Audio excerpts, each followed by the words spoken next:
ജാങ്കോ, നീ അറിഞ്ഞ ഞാൻ പെട്ടു. ഹായ് ഗായ്സ്, ഞാൻ ആയുഷ്. അപ്പൊ കുറച്ച് ദിവസമായി വീഡിയോ ഇട്ടിട്ട് മടികൊണ്ടാ. ഇനി പഴയ കൂട്ട് നമുക്ക് വീഡിയോ ഇടാം ഡെയിലി. അപ്പൊ നമുക്ക് ഇന്ന് വെറൈറ്റി ആയിട്ട് ചോളം പുഴുങ്ങി എടുക്കാം. അമ്മയാണെങ്കിൽ കുക്കറൊക്കെ എടുത്തോണ്ട് വന്നേ. ആദ്യം തന്നെ നമുക്ക് ആവശ്യത്തിന് വെള്ളം ഒഴിച്ചു കൊടുക്കാം. അപ്പോഴാ പെട്ടെന്ന് മണ്ടയ്ക്കൂന്ന് എൻ്റെ കയ്യിലോട്ട് ചോളം വന്ന് വീണേ. സമയമൊന്നും കളയാതെ തന്നെ ഞാൻ പെട്ടെന്ന് അമ്മയുടെ കയ്യിലോട്ട് കൊണ്ടുപോയി കൊടുത്തു പൊളിക്കാൻ. അങ്ങനെ അമ്മ പൊളിച്ച് അതെടുത്ത് കുക്കറിൽ വെച്ച് 2 എണ്ണം ഉണ്ട്.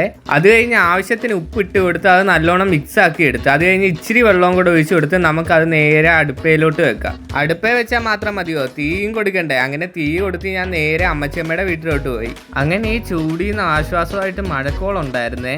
അങ്ങനെ പ്രകൃതി ഭംഗിയെ ആസ്വദിച്ച് അമ്മച്ചിയമ്മ ഉണക്കാനിട്ട പുളിയും നോക്കി ഞാൻ അങ്ങനെ അവിടെ ഇരുന്നപ്പോഴാണ് ഞാൻ ഈ വിസിലടിക്കുന്ന ശബ്ദം കേട്ടത്. അത് കഴിഞ്ഞപ്പോഴത്തേക്ക് ഞാൻ നേരെ ഓടി വീട്ടിലോട്ട് വന്നു. ഇങ്ങനെ പാത്രം കറക്കി വെക്കുന്നത് ഞാൻ പ്രോ ആണേ.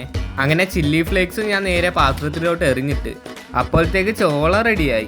അതിന് മുട്ടൻ ചൂടായിരുന്നു. പക്ഷെ എൻ്റെ പോരാളി ഒരു കൂസലും ഇല്ലാതെ അതെടുത്ത് 2ആയിട്ട് മുറിച്ച് തന്നു. സത്യം പറഞ്ഞാൽ ഞാനൊന്നും ചെയ്തില്ല. അമ്മയാണെങ്കിൽ നാരങ്ങ മുറിച്ച് 2ആയിട്ട് തന്നു. ഇനി എനിക്ക് കുറ്റബോധം കൊണ്ട് ഇരിക്കാൻ വയ്യാത്തതുകൊണ്ട് ഞാൻ നേരെ അതെടുത്ത് മസാല ഉണ്ടാക്കാൻ തുടങ്ങി. അമ്മ നാരങ്ങ പിഴിഞ്ഞു തന്നേ. ഞാനാണെങ്കിൽ ഇത് ഡയറക്റ്റ് മസാല തേച്ച് പിടിപ്പിക്കാന്നാണ് വിചാരിച്ചത്. പക്ഷെ അമ്മ പറഞ്ഞ അത് ചൂടാക്കിയിട്ട് നമുക്ക് ചെയ്യാന്ന്. മസാലയൊക്കെ ചൂടായി വന്നപ്പോഴത്തേക്ക് മുറിച്ച് വെച്ച ചോളം എല്ലാം എടുത്ത് നമ്മൾ അതിൽ മിക്സ് ആക്കാൻ തുടങ്ങിയേ. അങ്ങനെ അത് വേറൊരു പാത്രത്തിലോട്ട് ആക്കി അമ്മ നേരെ എനിക്ക് സിറ്റ് ഔട്ടിൽ കൊണ്ടു തന്നു. ആദ്യം ഞാൻ തന്നെ ടേസ്റ്റ് ചെയ്യാന്ന് വിചാരിച്ച് ഞാൻ തുടങ്ങി. അത് മസാല തേക്കുന്നതിന് മുമ്പ് വരെ ഒരു കുഴപ്പമില്ലായിരുന്നു. പക്ഷെ മസാല ഞാൻ തേച്ച് പിടിപ്പിച്ച് അതിന് ഭയങ്കര എരിവായിരുന്നു. ഇനി ബാക്കിയുള്ളവരുടെ റിവ്യൂയും കൂടെ നിങ്ങൾ കേൾക്കും.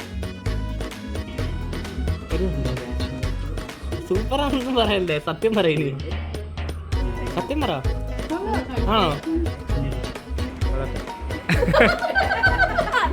എരിവുകൊണ്ട് നിൽക്കാൻ പറ്റാത്തതുകൊണ്ട് ഞാൻ അപ്പുറത്ത് പോയി ചായ കുടിക്കാന്ന് വിചാരിച്ചു. ചായയൊക്കെ ആണെങ്കിൽ ഭയങ്കര ചൂട്. ഇരിക്കുന്ന സമയത്ത് ചൂട് സാധനം കുടിക്കുമ്പോൾ ഉള്ള ഫീല് ഞാൻ നിങ്ങളോട് പറയണമെന്നില്ലല്ലോ, നിങ്ങൾക്ക് അറിയാലോ. അപ്പൊ അടുത്ത വെറൈറ്റി കണ്ടന്റുമായി അടുത്ത വരവിൽ കാണാം. അതുവരേക്കും ഗുഡ് ബൈ.